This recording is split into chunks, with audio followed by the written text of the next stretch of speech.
4월 22일 수요일교대를 시작하겠습니다. 다 같이 기도하겠습니다.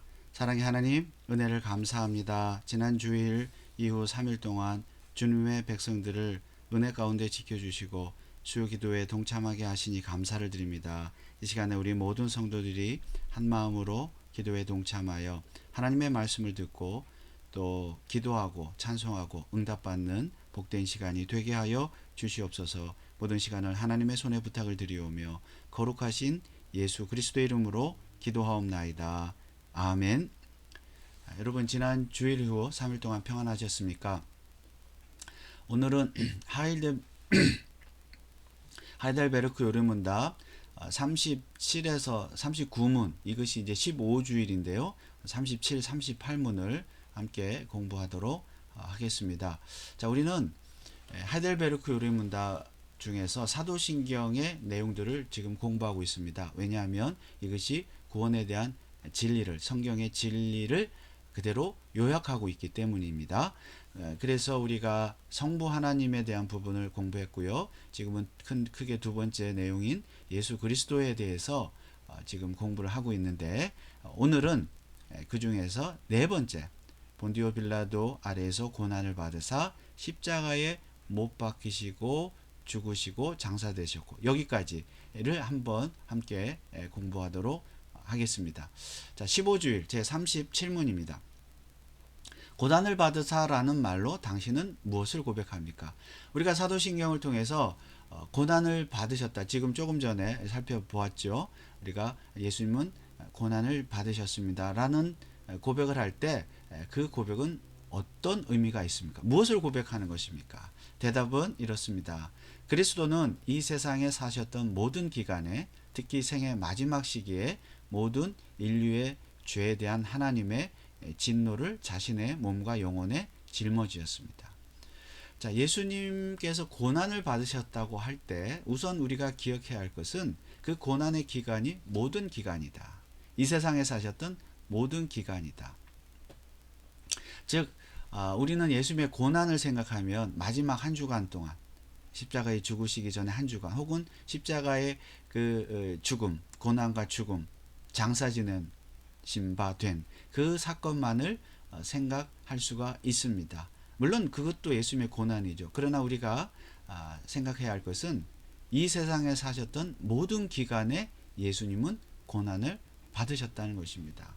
이 세상에 사셨던 모든 기간이라는 것은 마지막 한 주간만이 아니라 3년의 공생의 전체가 예수님은 고난을 받으신 기간이었고, 더 나아가서는 예수님께서 탄생하시는 그 순간부터 죽으시는 그 순간까지 모든 기간이 고난의 기간이었다 하는 것입니다. 모든 기간이. 우리가 지난 시간에 예수님은 성령으로 잉태하셨고 또 동정녀 마리아를 통해서 태어나셨다고 공부를 했습니다. 그 말의 의미, 그 고백의 의미를 공부했는데, 예수님은 성령을 통해서, 동정녀 마리아의 몸을 통해서 신성이 인성을 취하셨습니다. 인간이 되신 것이죠. 그러므로 인간이 되시는 그 순간, 태어나시는 그 순간부터 죽는 그 순간까지 모든 기간에 고난을 당하셨습니다. 이것을 우리가 꼭 기억해야 합니다. 특히 생의 마지막 시기에, 그러나 마지막 시기에 최고의 고난을 당하셨죠. 인류의 죄에 대한 하나님의 진노를 받으셨습니다. 이것이 십자가의 죽음입니다. 그러므로 마지막 시기에 특히 큰 고난, 가장 큰 고난을 받으신 것은 맞지만 그것만이 고난이 아니라 태어날 때부터 모든 삶 자체가 고난이셨다는 것을 우리가 기억해야 합니다. 그렇다고 해서 고난을 둘로 나누자는 것은 아닙니다. 고난은 하나입니다. 예수님의 삶 자체가 고난입니다. 그러나 구별할 뿐이죠. 십자가 이전의 고난, 이후의 고난을 구분하는 것이 아니라 구별할 뿐입니다. 그러나 하나의 고난이고, 그러나 마지막에 최고의 고난을 당하셨습니다. 자, 십자가의 마지막에 그 고난, 최고의 고난은 조금 이따 또 살펴보기로 하고요. 모든 기간에 당하셨던 고난, 이것은 그러면 예수님은 어떤 고난을 당하셨는가? 공생의 3년 동안에, 아니면 그 이전에 30년 동안에, 태어날 때부터 예수님은 어떤 고난을 당하셨는가? 바로 저와 여러분이 살면서 경험했던 모든 인생의 고난들을 친히 경험하셨다는 것입니다. 즉 저와 여러분들이 살면서 당하는 고난들, 육체적인 고난, 또 인간 관계의 고난, 뭐 물질적인 고난, 정신적인 고난, 여러 가지 경제적인 고난, 뭐 이런 고난들을 예수님이 인간으로서 다 당하셨죠. 그것이 성육신의 의미죠. 그것을 경험하기 위해서 인간이 되신 것입니다. 성육신 하신 것입니다. 그래서 여기 그 성경 구절을 보면 이사야 53장 4절 11절 그는 예수님은 실로 우리의 질고를 지고 우리의 슬픔을 당하였거든. 우리가 당하는 질고 우리의 인생의 고난과 고통을 다 경험하셨다는 것이죠. 우리의 슬픔을 다 경험하셨습니다. 근데 왜 그렇게 하셨습니까? 11절을 보면 마지막에 또 그들의 죄악을 친히 담당하리라. 우리의 죄악을 담당하기 위해서 그런 고난을 당하셨어요. 그래서 마지막 십자가의 고난만이 아니라 모든 인생 자체가 예수님의 그 고난의 기간이었다. 자, 히브리서 4장 15절에 보면 우리에게 있는 대제사장은 예수님은 우리 연약함을 체휼하지 아니하는 자가 아니요. 체휼한다는 것은 공감한다, 동감한다는 것이죠. 경험한다. 우리의 연약함, 우리의 고난과 고통을 다 경험하셨다. 공감하신다. 체휼하지 아니하는 자가 아니요. 공감하고 동감하고 경험하시고 아픔을 하시고 함께 슬퍼하신다. 모든 일에 우리와 한결같이 시험을 받은 자로되 예수님은 모든 일에 우리처럼 시험을 받으셨습니다. 자, 이 모든 일에는 마지막 십자가 사건, 마지막 그 십자가의 고통, 고난만이 아니라 말 그대로 모든 일에입니다. 그러니까 우리처럼 모든 일에 고난을 당하셨어요. 그럼 우리가 십자가의 고난을 당하지는 않았잖아요. 그러므로 예수님이 당하시는 고난은 십자가의 고난만이 아니라 우리가 살면서 겪는 모든 고난을, 모든 일을 똑같이 모든 일에 시험을 받으셨습니다. 그래서 우리가 하나님께 기도할 수 있는 근거가 바로 이것이죠. 예수님의 이름으로 기도할 때 하나님께서 우리의 기도를 들으시는 근거가 무엇입니까? 예수님께서 우리의 기도를 들으시는 근거가 무엇입니까? 예수님도 우리처럼 우리의 모든 고난을 다 경험하셨기 때문에 우리가 고난당해서 그것을 예수님께 기도할 때, 아뢰할 때에 예수님도 우리의 고난, 여러분의 고난을 다 경험하셨기 때문에 누구보다 여러분의 고난을 잘 아시고 공감하시고 함께 슬퍼하시고 그래서 그 고난의 문제를, 고난을 해결해 주신다는 것입니다. 하나님께서 그 예수님의 이름으로 기도할 때 예수님의 고난을 보시고 저와 여러분의 고난의 문제를 해결해 주신다. 우리 아픔을 다 들어주시고 해결해 주신다. 이것이 우리가 하나님께 기도할 수 있는 근거입니다. 그러므로 우리가 고난을 당할 때, 여러분이 고난을 당했을 때, 어려움을 당할 때 기도하십시오. 예수님의 이름으로 기도하십시오. 예수님의 이름으로 기도한다는 것은 그분이 나의 고난을, 여러분의 고난을 다 아시고 하나님께 아뢰어 줌으로 말미암아 하나님께서 그 기도를 들으신다. 여러분의 기도를 들으신다는 그 확신을 가지시고 여러분 열심히 또 고난 가운데에서 인내하시면서 기도하시기를 바랍니다. 그리고 이제 특히라 그랬죠. 생의 마지막 시기에 모든 인류의 죄에 대한 하나님의 진노를 자신의 몸과 영혼에 짊어지셨습니다. 자, 마지막 순간에 십자가의 고난은 그야말로 최고의 고난의 클라이맥스라고 할 수가 있습니다. 그러면 인류의 죄에 대한 하나님의 진노, 이 마지막 십자가의 고난은 어떤 의미가 있습니까? 자, 이것이 이제 39문에 나오는 내용이기도 한데요. 39문에 보면 그리스도께서 십자가에 못 박히심은 달리 돌아가신 것보다 특별한 의미가 있습니까? 무슨 뜻일까요? 달리 돌아가신 것보다, 즉 예수님은 다른 방법을 통해서도 돌아가실 수가 있었다는 것이죠. 십자가의 형벌 말고도 뭐 여러 가지 그 죽음의 방법, 이게 당시 사형의 방법이 있지 않겠습니까? 오늘날도 마찬가지고. 그런데 왜 하필 십자가에 못 박히셨느냐? 특별한 의미가 있습니까? 대답은 그렇습니다. 특별한 의미가 있습니다. 십자가에 달린 자는 하나님께 저주를 받은 자이므로 그가 십자가에 달리심은 내게 임한 저주를 대신 받은 것입니다. 십자가 나무에 달렸다. 이거 이제 조금 우리가 다음에 또 살펴보겠지만요. 십자가의 죽음은 다른 죽음의 방법보다 특별한 의미가 있는데, 그 이유는 그것이 하나님께 저주를 받는, 즉 하나님께서 예수님을 저주하시는 방법이기 때문입니다. 하나님이 정하신 방법입니다. 그러니까 십자가 외에 다른 죽음의 방법, 사형의 방법이 있지만 나무에 달려서 죽을 때 그 방법이 하나님께서 정하신 예수님을 저주하시는 방법입니다. 그런데 예수님이 사실은 저주를 받으실 것이 아니라, 그 저주가 원래는 누구의 저주라고요? 내게 임한 저주, 여러분에게 임한 저주를 대신 받으신 것입니다. 그러니까 예수님은 우리가, 저와 여러분이 죄송합니다. 저와 여러분이 죄로 말미암아 저주를 받아야 되는데 예수님이 대신 저주를 받으신 것이죠. 십자가의 죽음은. 그런데 그 예수님이 대신 저주를 받게 하시는 하나님의 방법은 십자가라는 것이죠. 나무에 달리게 하는 것이라는 것입니다. 저주를 받는 것. 그래서 이 하나님의 진노를 자신의 몸과 영혼에 짊어지셨다는 것은 바로 그 십자가의 방법을 통해서만이 하나님께서 예수님을 저주할 수 있고, 즉 저와 여러분을 저주할 수 있는 유일한 방법이기 때문이라는 것입니다. 그러므로 예수님의 그 죽음은 하나님의 진노를 자신의 몸과 영혼에 짊어지시는 진노였습니다. 그것이 예수님이 고난을 받으셨다는 말의 의미입니다. 고백의 의미입니다.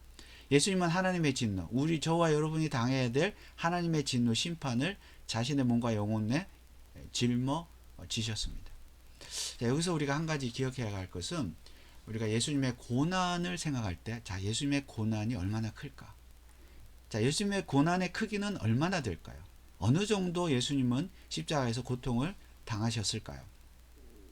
우리가 흔히 예수님의 고통을 그저 육체적인 고통으로 생각하기 쉬운데 그것은 잘못된 것입니다. 예수님이 얼마나 십자가에서 큰 고통을 당하셨을까? 그것을 육체적인 고난으로 생각을 하죠. 특별히 고난주간, 부활절을 앞두고 고난주간 때 우리가 예수님의 고난에 동참합시다 할 때 그런 말들을 많이 하죠. 교회에서. 육체적인 고난을 생각하기 쉽습니다. 그래서 예수님이 십자가에 달리셨는데 양손에 못이 박히고, 발에 못이 박히고, 머리에 가시 면류관을 쓰고, 또 창에 찔림을 당하시고, 허리에 찔림을 당하시고, 얼마나 그 고통스러우실까. 자, 그 육체적인 고통을 우리가 생각을 하는데요.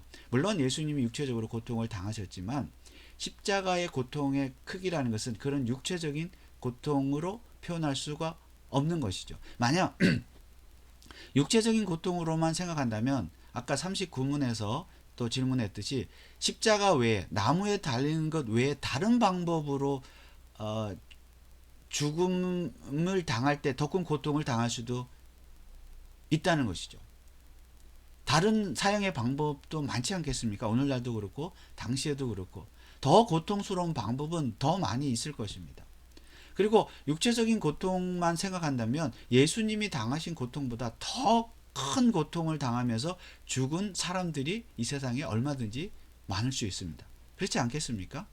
그러니까 육체적인 고통으로 예수님의 고통이 가장 큰 고통이다, 얼마나 고통스러울까, 그렇게 생각하는 것은 넌센스입니다. 예수님의 고통의 크기는 죄송합니다. 예수님의 고통의 크기는 육체적인 고통이 아니라 여기 고백하는 대로 인류의 죄에 대한 하나님의 진노를 자신의 몸과 영혼에 짊어지시는 고통이기 때문에, 모든 인류의 죄, 저와 여러분의 죄를 한 몸에 다 받으시는 그 어마무시한 고통이기 때문에 가장 큰 고통이라는 것입니다. 저와 여러분이 당해야 될 고통이, 그 진노가 그만큼 컸다는 것이죠. 그 죄의 크기가. 지옥의 심판을 받을 수밖에 없는, 영원한 형벌을 받을 수밖에 없는 그 고통, 그 고난, 그 진노를 예수님께서 한 몸에, 영혼에 다 짊어지셨기 때문에 그 고통은 어떤 세상에 어떤 누구도, 인간도 대신 짊어질 수 없는 고통, 대신 당할 수 없는 고통, 고난이라는 것이죠. 가장 큰 고난, 가장 큰 진노, 가장 큰 심판, 비교할 수 없는 그런 심판, 진노다. 그래서 예수님의 고통은 가장 큰 고통, 진노라는 것입니다. 왜 그럴까요? 그것이 하나님께서 정하신 방법, 나무에 달리신, 십자가에 달리신 것을 통해서만 하나님이 진노를 쏟아 부으시기 때문입니다.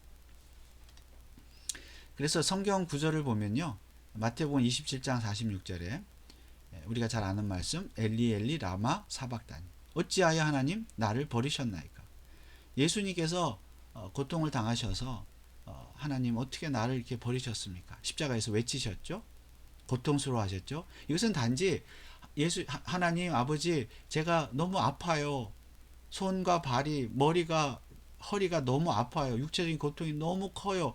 라는 의미에서 나를 버리셨습니까? 라고 그렇게 고통스러워하신 것이 아닌 것이죠. 외친 것이 아닙니다. 하나님의 진노의 크기가 너무나 크다는 것이죠. 그러니까 하나님께서로부터 버림받는, 죄로 말미암아 버림받는 그 진노의 크기가 너무나 크다는 것을, 말로 표현할 수 없다는 것을 예수님께서 표현하신 것입니다. 그러므로 예수님의 고통을 육체적인 고통으로 생각하시지 마시기 바랍니다.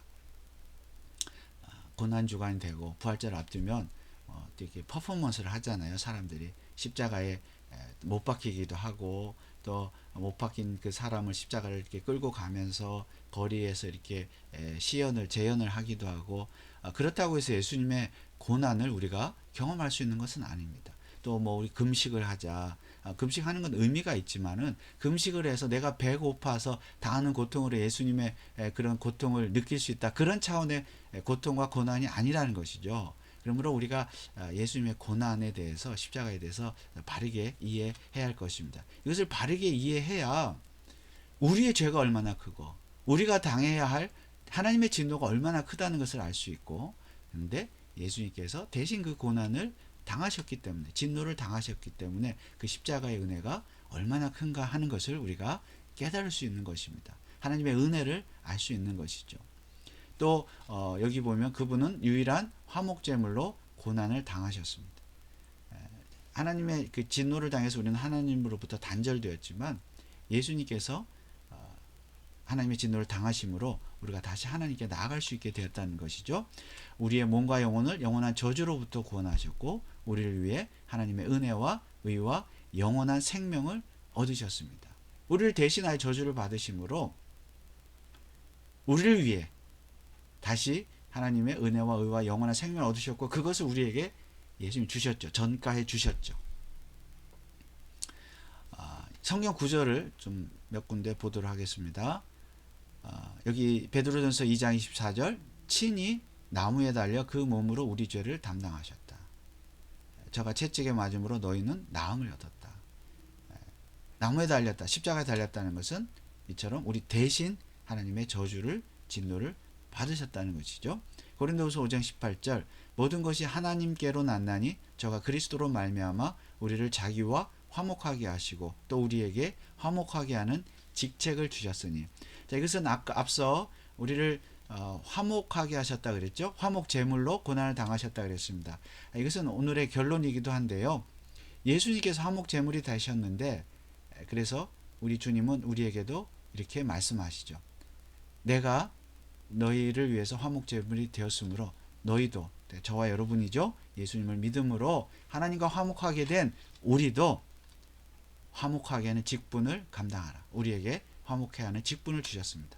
이것은 곧 우리도 세상에 대해서 그 세상 사람들이 하나님과 화목하도록 하는 그런 직분을 주셨다는 것이죠. 달리 말하면 예수 그리스도의 그 구원의 복음을 세상 사람들에게 전함으로 그들도 죄 가운데서 하나님의 진노를 받을 수밖에 없는 죄인이었지만 예수 그리스도를 믿음으로 하나님과 화목하게 하라, 그 직분을 우리에게 주셨다는 것이죠. 이것이 성도의 직분입니다. 그러므로 우리가 이 구원의 원리를 알면 우리도 세상 사람들에 대해서 그들이 하나님께로, 하나님과 화목할 수 있도록 우리가 노력해야 합니다. 복음을 전하고 그들을 위해서 기도하고, 또 그들 가운데서 또 화목하지 못한 일들을 화목해 하고, 우리 가운데서 교회 안에서도 가정에서도 우리도 서로 화목하게 하고 화목하는 피스메이커가 되어야 한다는 뜻입니다. 그러므로 이 고난을 받으사라는 말의 의미 우리가 분명히 잘 알고 하나님께 또 예수님의 이름으로 기도하시고 세상에서 화목케 하는 직분을 감당하시기를 주님의 이름으로 축원합니다. 38문과 39문은 다음 주일에 이어서 좀 더 살펴보도록 하겠습니다. 찬송가 144장 함께 부르시고 기도하겠습니다.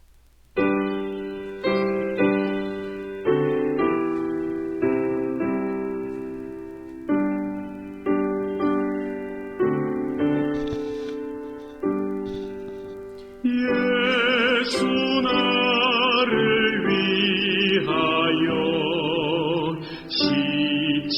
십자가를 질 때 세상 죄를 지시고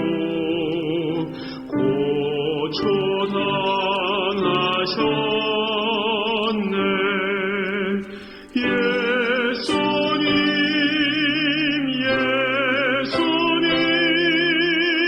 나의 죄 위하여 보배 피를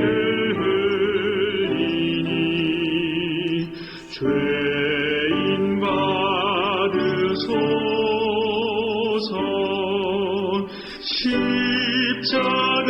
십자가를 지심은 무슨 죄가 있나. 저 무지한 사람들 메시아 죽였네.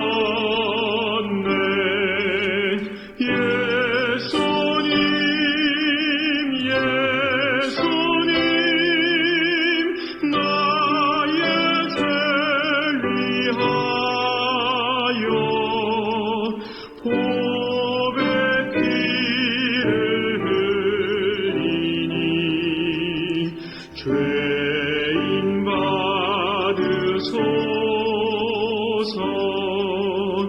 피와 같이 붉은 죄 없는 이가 없네. 십자가의 공로로 눈과 같이 되네.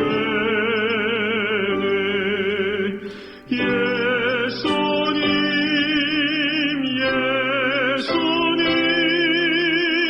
나의 죄 위하여 보배 피를 흘리니 죄인 받으소서. 우리 시간에 한번 합심으로 기도하겠습니다. 자, 결론입니다.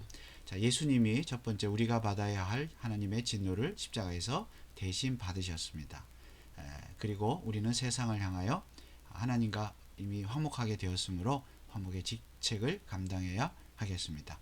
복음 전파하죠. 그리고 한 가지 더 말씀드린다면 예수님의 이름으로 여러분이 고난을 당할 때마다 예수님의 이름으로 기도해야 할 것입니다. 그러므로 이 시간에 기도할 것은 복음을 전하고 화목케 하는 직분을 감당할 수 있도록 기도하시고 그리고 하나님께 참으로 부지런히 기도하여 응답받는 그런 기도하는 삶을 살 수 있도록 이 시간 함께 기도하시기 바랍니다. 이런 제목을 놓고 기도하시고 또 우리 교회 벤츄라 가운데 장로교회와 우리 모든 성도들 또 가정을 위해서 자녀들을 위해서 또 몸이 불편하신 분들 믿음과 지혜와 지식이 필요한 자들 하나님께서 은혜로 채워주시도록 기도하시고 특별히 우리 교회가 서로 화목케 하는 또 화목하는 그런 교회가 될 수 있도록 한번 기도해 주시기를 바랍니다. 다 같이 기도하겠습니다. 아버지 하나님 은혜를 위해서 감사합니다.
자, 우리 한 가지 더 기도를 하겠습니다.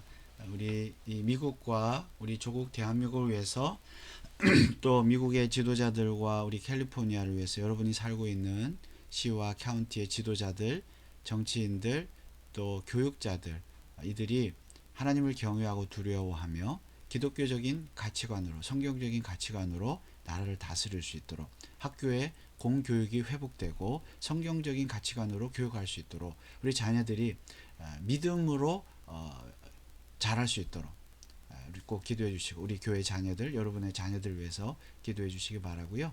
우리 조국 대한민국을 위해서, 북한을 위해서, 평화적인 통일을 위해서, 그리고 선교사들을 위해서, 핍박당하는 그리스도인들을 위해서 기도해 주시기 바랍니다. 특별히 전쟁을 하나님께서 다스려 주시고 종식시켜 주시고 이 땅에 참된 평화를 허락하여 주옵소서. 이런 제목들을 놓고 한 번 더 기도하겠습니다.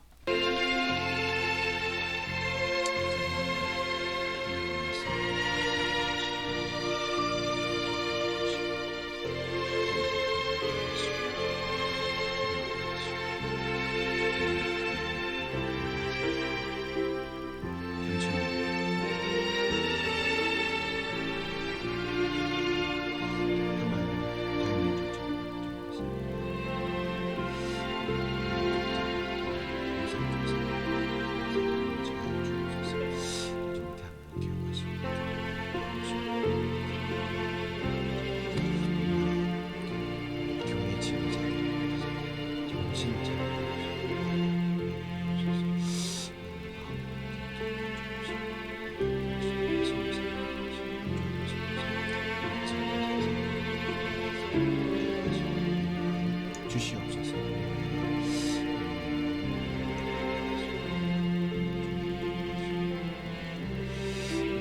신앙의 전통을 바로 세워나가고